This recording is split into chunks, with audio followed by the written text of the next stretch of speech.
Eva feels comfortable among her new brothers and sisters. The 9-year-old has become used to the fact that she now lives in the SOS Children's Village in Saloniki, Greece, and no longer with her parents. Today's an especially good day for Eva because her mother is coming to visit. Helena becomes emotionally moved every time she takes her daughter into her arms.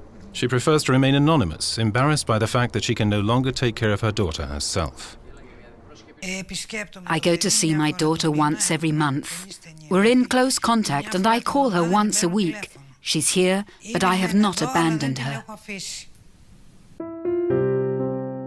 Helena, her husband and Eva used to be a family that had their occasional problems, but always made ends meet. But when Helena and her husband lost their jobs due to the economic crisis, the family fell apart a short while later.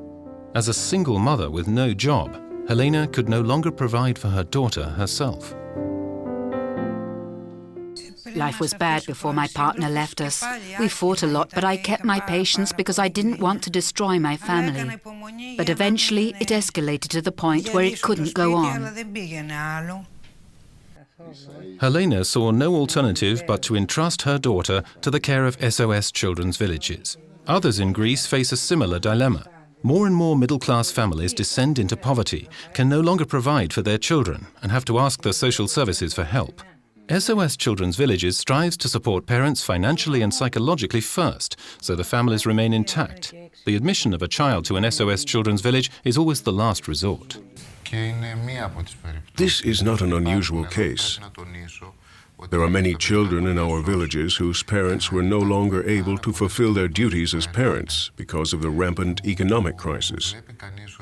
Since we are heavily affected by the crisis ourselves, not even we can provide help.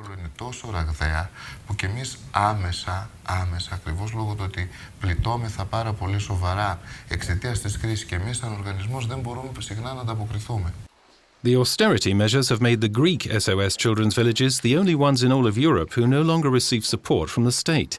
In addition, the organization must now pay taxes for the houses it provides to children at risk. Donations are no longer tax deductible, which has led some large donors to withdraw from their commitments.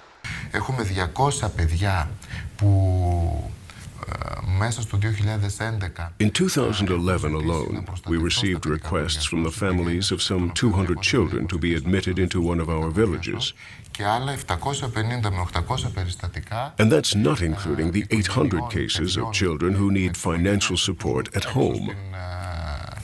Στην κοινότητα, οι οποίοι όμως ζητούν και αυτοί να τους παρέχουμε μια μορφή υποστήριξη. With 45 children living in the village, all SOS family homes in Saloniki are now fully occupied. Eva was lucky; she was one of the last to be taken on. Her mother tries to maintain regular contact.